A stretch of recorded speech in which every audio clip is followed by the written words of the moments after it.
ISAAct.org was created to bring awareness to the general public and the legal systems around the world about serious human rights abuses utilizing remote influencing technologies. In 2011, ISAAct.org, through the help of Dr. John Hall, a licensed physician in the state of Texas, developed a three-phase testing process that tested individuals who were complaining of similar type symptoms that were consistent with remote influencing technologies.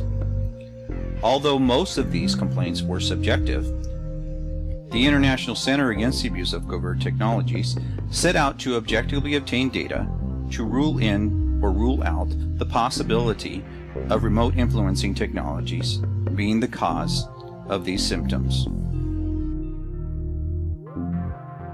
In the following scene, you will see the actual testing of our preliminary scan, Phase 1, with a volunteer by the name of Magnus Olsson.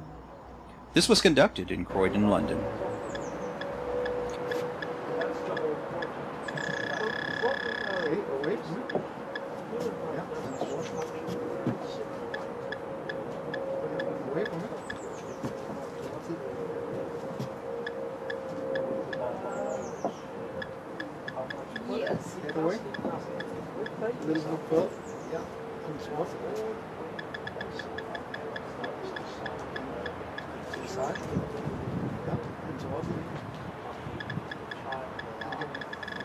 A bit to this side.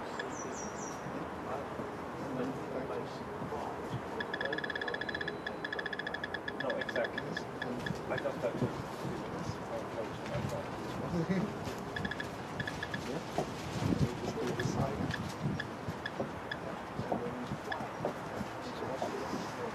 No, he has in his forehead.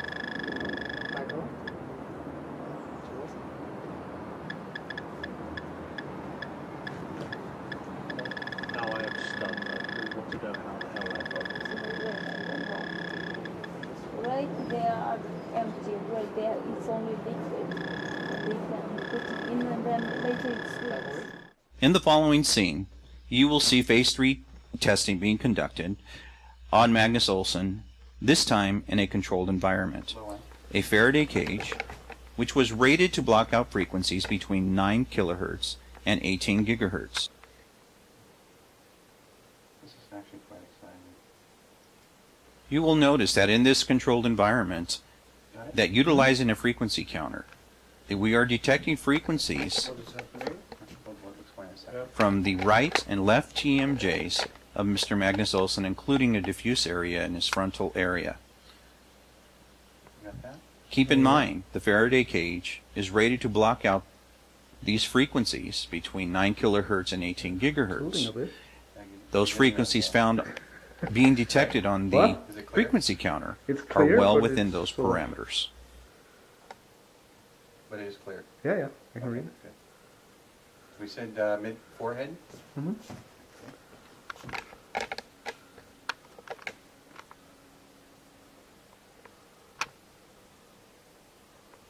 Yeah. Mm-hmm.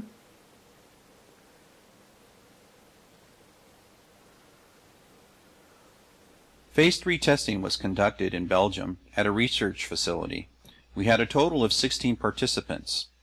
Of those 16 participants, 14 were symptomatic and 2 were a control group chosen at random without symptoms. In the following scene, you will notice how the control group is tested with the frequency counter and no viable detectable frequencies are detected around their person.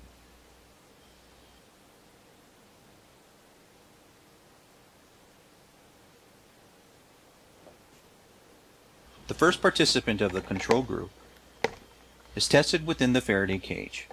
And notice when we put the frequency counter near the TMJ area, the frequency counter in active mode reads 0.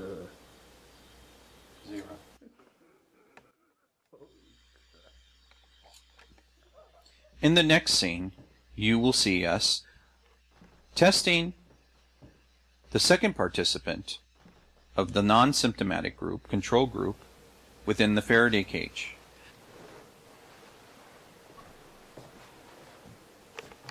Again, notice how the frequency counter in active mode Just a second. does not detect any viable frequencies Which is One second. near Yeah, the I got participant. it. Yeah. Per the manufacturer documentation, the WAN utilized in our frequency counters are accurate within 1 part per million. zero. Okay, just this. Oh. Yep. So now we've got two controls. Yeah. Okay, that's Yeah. a beautiful thing. In the following scene, in order to make the testing more comprehensible, we place the control group, non-symptomatic individual, and a symptomatic individual within the Faraday cage.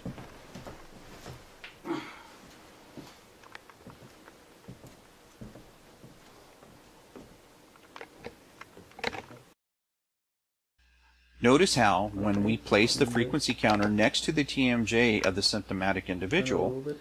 a frequency is detected. Yes, fine. Okay. Yes. Okay. Now, when we have them switch locations so that the non-symptomatic individual is in the same location as the symptomatic individual, notice now how when we place the frequency counter next to the non-symptomatic individual, there are no Okay. frequencies detected.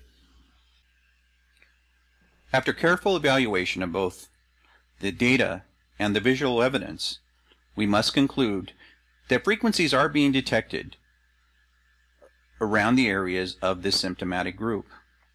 Bear in mind, this is non-consensual.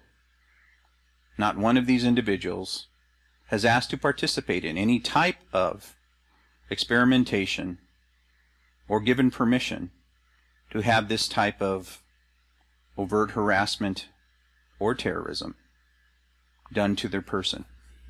Special thanks to large regard my colleague, Dr. John Hall, Dr. Edward Spencer, all those who have helped this process to where it is today.